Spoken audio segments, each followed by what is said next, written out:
C'est l'histoire d'une vieille dame qui vit seule. Son fils lui offre un chiot. Ils le rigolent bien ensemble jusqu'au jour où les voisins se plaignent. Au début, c'est triste parce qu'elle perd son mari.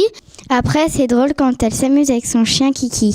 Les dessins, ils étaient très rigolos. À la fin, c'est émouvant quand ils se retrouvent à la maison de retraite. Je trouve que dans ce livre, il n'y avait pas d'action ni de suspense. Ce livre ne m'a pas intéressée. C'est l'histoire de Gustave et son chien Bilal qui vivent sous un pont de Paris.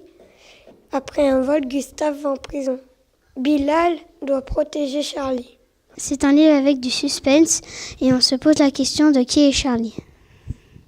Une histoire avec de l'action et de beaux dessins. Un livre trop réaliste, je n'ai pas aimé la fin.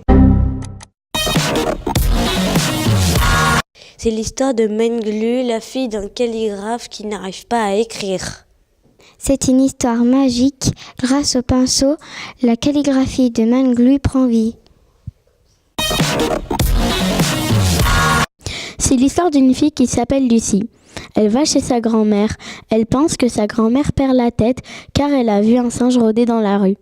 J'ai beaucoup aimé ce livre car il y a une enquête, de l'action, du suspense. C'est un roman policier. J'ai eu du mal à entrer dans ce livre, je n'ai pas aimé. Je m'appelle Elvis, j'ai grandi avec un cheval. Lui et moi, on était comme frères. Pourtant, un jour, nous avons dû nous séparer. Je m'appelle Sarantoya et pour mes 8 ans, on m'a offert un cheval. Son nom est Orage. Dès la première nuit, il m'a emporté sur son dos. J'ai adoré ce livre car ça parle de chevaux. C'est 2 histoires recto verso pour un même livre. J'ai aimé ce livre car les 2 histoires sont liées. Elvis rencontre Sarantoya grâce au cheval. C'est l'histoire d'Arlequin, le meilleur accordeur de Venise. Un jour, le musicien lui confie sa fille pour qu'elle retrouve la parole.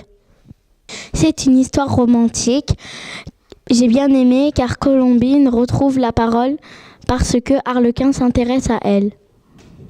Au début, on se moque d'Arlequin car il a de grandes oreilles, mais grâce à lui, Colombine retrouve la parole. Il y a beaucoup de poésie, les dessins sont très beaux.